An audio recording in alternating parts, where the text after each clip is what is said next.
मी उल्का उद्धव पटवर्धन, उल्काच किचनमध्ये आपणा सर्वांचं स्वागत आहे. मी आज आपल्याला काकडीपासून गोड घावन करून दाखवणार आहे आणि ते ज्वारीच्या पिठाचे करून दाखवणार आहे.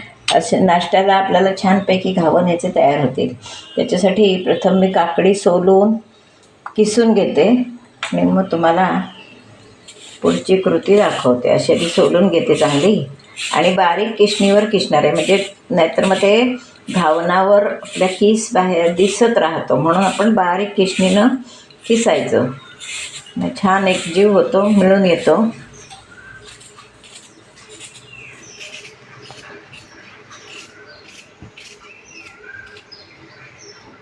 काकडी किसून घेऊया. काकडी किंवा दोडका नेहमी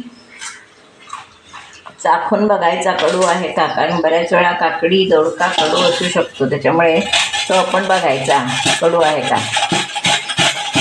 मी बारीक किसणीने किसून घेते.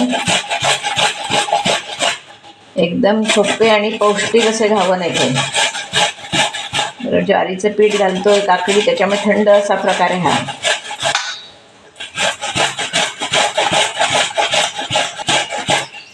पण यामध्ये गूळ घालणार आहोत. गूळ हा प्रत्येकाच्या आवडीनुसार घालायचा, पण हे घावन व्यवस्थित गोड असले तरच चांगले लागतात, त्याच्यामुळे गूळ व्यवस्थित घालायचा. असं प्रमाण मी तुम्हाला नक्की सांगू शकणार नाही, कारण प्रत्येकाच्या घरात जशी आवड असेल तसं ते ज्याने त्याने करावं. चिमूटभर मीठ, गोड पदार्थ म्हटला की चिमूटभर मीठ. तर ह्याला पाणी सुटलं की मी हे ज्वारीचं पीठ हे त्यात घालणार आहे आणि आपण जसं घावनांना पीठ, आंबोळीला पीठ भिजवतो तसं ते पीठ भिजवून घेणार आहे. तर हे 2 मिनटं भिजून दे. ह्याच्यात ज्वारीचं पीठ साधारण मावेल तेवढं घालणार आहोत. अति घालायचं नाही, म्हणजे त्याची चव जाते, काकडीची चव त्याला आली पाहिजे. तांदूळाच्या पिठाचे करतातच, मी आज तुम्हाला ज्वारीच्या पिठाचे करून दाखवते. आणखीन ते पौष्टिक आणि उन्हाळ्यासाठी थंड. अगदी थोडं पीठ घालणार आहे, थोडं पाणी घालणार आहे.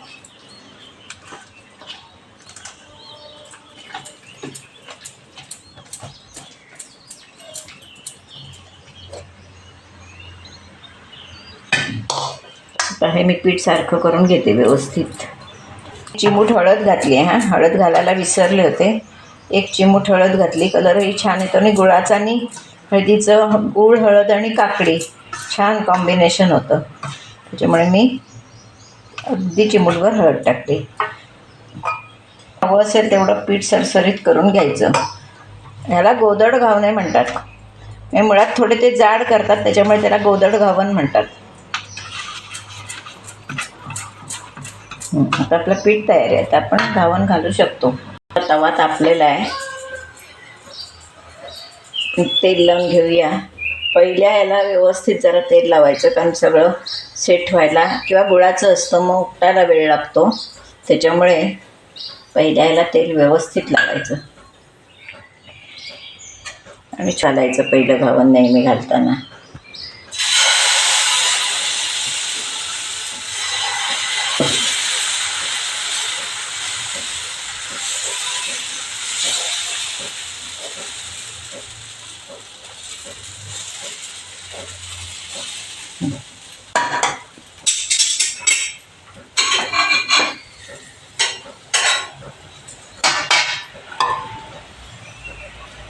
तर आपण 2 मिनटं झाकण ठेवणार आहोत. किती सुंदर आपलं घावन दिसतंय ते.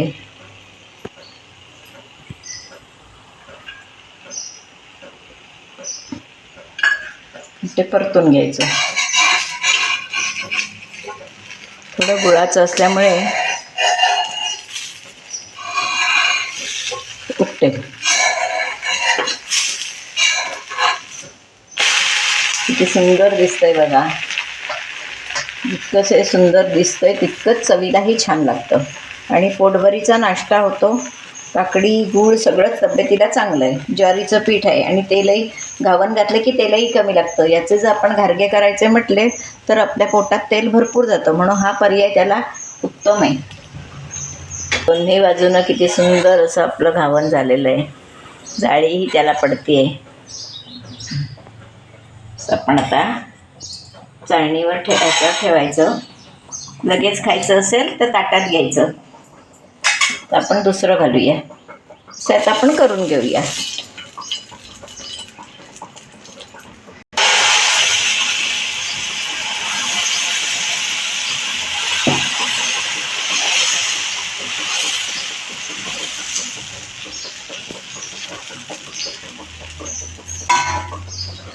तर आपण झाकण ठेवूया.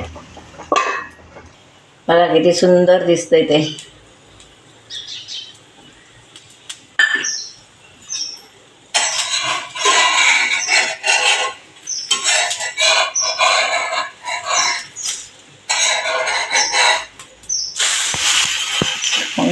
एकदम खमंग आणि असं छान. त्याच्या मी 2 आहेत ते करून घेते. असे हे आपले छान काकडीचे खमंग असे घावन, गोडाचे घावन. याला गोदड घावनही म्हणतात. गोदड घावन म्हणायची पद्धत नाही, थोडं जाड काढले जातात, त्याच्यामुळे त्याला गोदड घावन असं म्हणतात. असं ही माझी रेसिपी.